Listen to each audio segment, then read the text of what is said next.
Hello and welcome to AI news that you should know about for the week of September 26th, 2025. I'm your host, Ashley Coffey. And I'm Daniel Hill. Every week, in about 15 minutes, we cover the AI news stories that you need to know about.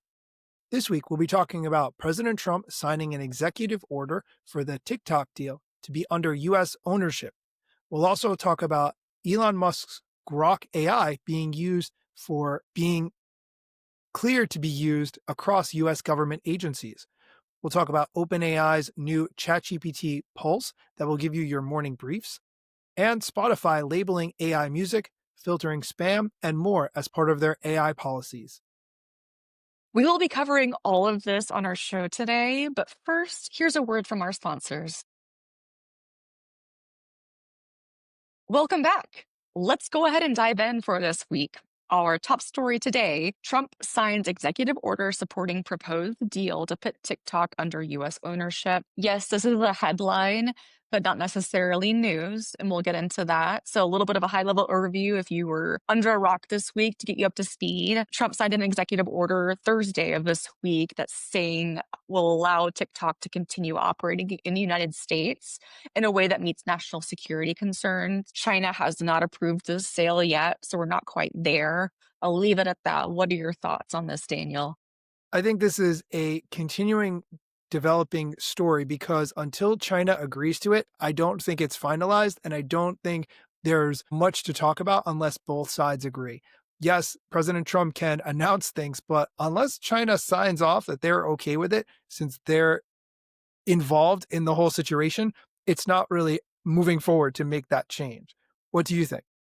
I agree 100%. I've been tracking this for so long. And I will say that Trump said verbally that Chinese leader Xi Jinping has verbally agreed to move forward with it. But all things considered, why would we believe that? When I see it in writing, I'll believe it. I do think it's going to be interesting to see what happens when they retrain the model. And I heard this morning that when they do retrain the model, it'll retrain it only on US data. That's also very problematic too. So we wouldn't know what's going on outside of the world. So I'll leave it there. We'll dive into it and update on what happens next. Moving quickly. So we shall see. Next up, Musk's Grok AI cleared for use across US government agencies. What? So, the Trump administration has approved Elon Musk's artificial intelligence chatbot called Grok for official government use across every agency, according to GSA, which is the General Services Administration.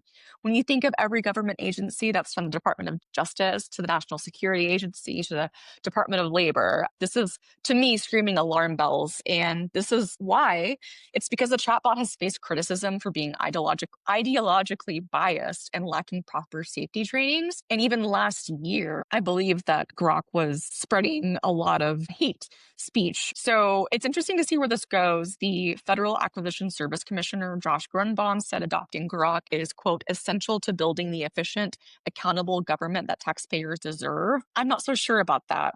So we will see what happens. It did spread election misinformation during the 2024 campaign. I will say that. It had further conversations around anti Semitic memes, white genocide, and the list goes on and on. I am not a fan of this. I don't think it's a good idea. What are your thoughts, Daniel? I think this is a very interesting one because it's not like accessing Wikipedia or even an encyclopedia before we had Wikipedia, right? It's not just reporting facts. In some cases, Grok will be giving opinions and opinions that, like you mentioned, are hate speech. And that's not something that we want publicly available, right? We want to be able to access information that's accurate and relevant, of course. But to go beyond that and to provide a tool that is not consistently providing accurate information, it'd just be like if I gave you a calculator that was wrong sometimes. Would that really be a good tool? Of course not. And it doesn't have to do necessarily with politics or anything. Just the tool has to work for the job that it's assigned to do. So if the tool does not work, would you recommend it? Would you have thousands of people using it for public infrastructure or other things? So that's really where I think most this will potentially cause problems. What do you think? Yeah. Alarm bells, many alarm bells are ringing for me. And this makes sense, considering when Doge came in and it did there's so much to unpack here, but they were strategically positioning themselves for this moment, obviously, and with access to unlimited data in the United States across all federal agencies. What a great data set to use. Like it just puts, for me, I think it puts Grok in a unfair position competitively across other AI agents that could be a better option, but also heightens the risk for chaos, for unrest, for just so much that we're not prepared for as a society. So we'll see what happens. All right, we are going to take a quick break. When we come back, we'll be talking about OpenAI launching ChatGPT Pulse to write morning briefs for you, and Spotify beginning to label AI music, filtering spam, and doing more as a result of an AI policy change. Stick around. Welcome back. Let's continue with our stories. The next one has to do with OpenAI launching ChatGPT Pulse, which will write you morning briefs. So here's how this works. If you want personalized news in the morning, a new tool from ChatGPT will do that for you and will potentially replace the way you open up social media in order to get news in the morning. Now, this is rolling out right now for people who are on the OpenAI $200 a month Pro plan.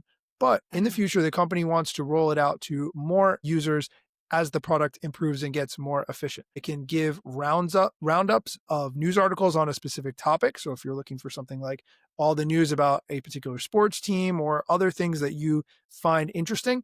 But one key part of this is when you reach the end of the few news stories that it's collected, it says, great, that's it for today, to differentiate from social media, which will keep you scrolling forever. Ashley, what do you think of this tool so far? Yeah, I'm really excited because here's why. I recently got rid of all of my Amazon devices in my house and I switched them with Apple devices, like Apple HomePod. And the reason for that was privacy and like being fully into the Apple ecosystem.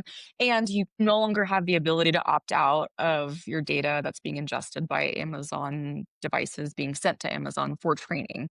But the trade off here is I no longer had the ability to set up my flash briefing or like and I loved that about Alexa. And that's how I discovered your show back in 2017 is going through and being like, okay, I want to hear the news today, top headlines. I want to hear the weather, want to hear a word of the day. And then I want to end it with hearing Daniel Hill's Instagram stories flash briefing. And that was great because I knew what I was getting every time it kept me on. And now that I don't have that ability anymore, it makes me sad. So I would love to use ChatGPT to build that for myself. Yeah, I like that as well. I used for a long time the Google News feed, where when you open up the Google app on your phone, you could swipe to the left and it would give you news stories that it thought you liked based on your search history and search results. However, over time, that's become more and more overrun with ads. It stopped giving me relevant stories as I switched to using DuckDuckGo as a search tool. So I'm interested in this as well. And I like the finality of it, where hey, go do something else. You've reached the end of your stories. That's all we got for you. I think that's a really interesting way to approach it. Yes, thank you for mentioning that, Daniel. I was thinking about that last night. Is we no longer have this mental satisfaction of done because we're in an endless stream of stuff. Yes. So, what a refreshing thing to say, hey, that's it for today. You're Right. done. You're Right. done. Yes. I love that. Let's move on to our last story, which has to do with Spotify. They've announced a series of updates to their AI policy to better indicate when AI is being used to make music and to cut down on spam and make it clearer that unauthorized voice clones are not allowed on Spotify. They're working on an upcoming industry standard for identifying and labeling AI music in credits and will soon roll out a new music spam filter.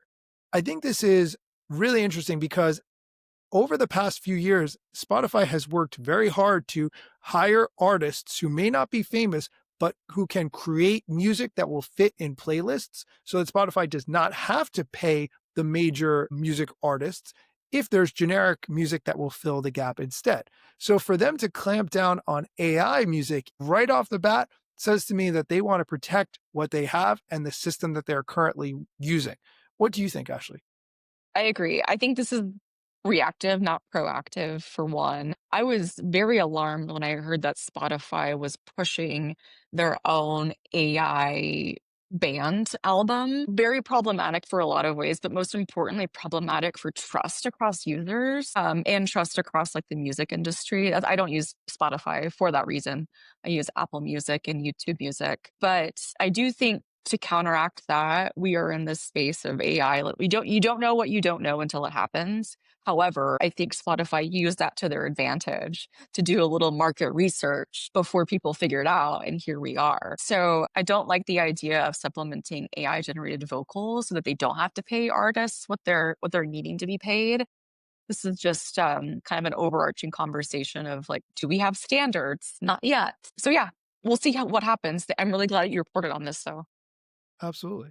Well, that is it for our AI news that you should know about this week. And now, Ashley's AI tip of the week. Ashley. Oh, thank you. So we're going to do something a little bit new. Hopefully it helps you. But AI tip of the week: data tells a story. We know that. You know that. Use AI to help you get to that story, whether that's through ChatGPT or Gemini or whatever it is you're working with.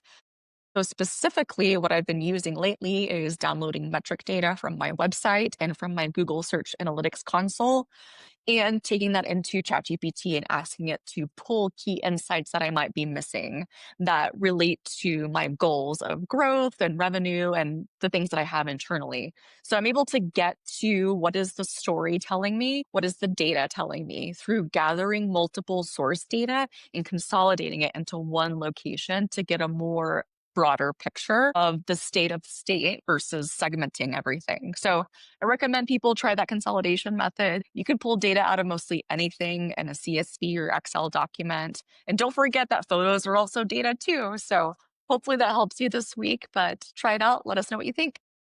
I love that. Can I ask, are you using Google Analytics data in there as well? Yes, I am. Absolutely. Putting all the different things in there to get the most accurate and up to date and customized response possible, which is great. It's like having a digital marketer in your back pocket to help you guide the decisions that you make and the money that you spend on ads, because ads aren't cheap. Great suggestion. I'm going to be testing that out on my own analytics data from the content I create. Love it. That Love is it. that is it for our show this week. You can find links to everything we discussed in the show notes, and you can connect with us on social media. We'd love to hear what you think of the show and how we can improve. You can find me at Daniel Hill Media on Instagram, Threads, and YouTube.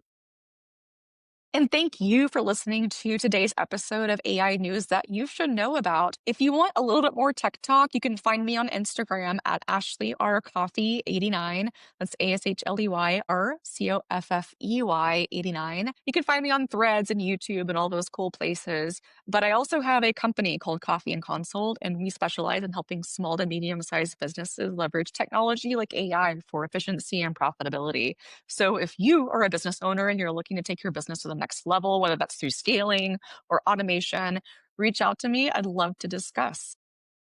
You can find all the links to everything Ashley just mentioned in the show notes. Thank you for listening, and come back next week for more AI news that you should know about.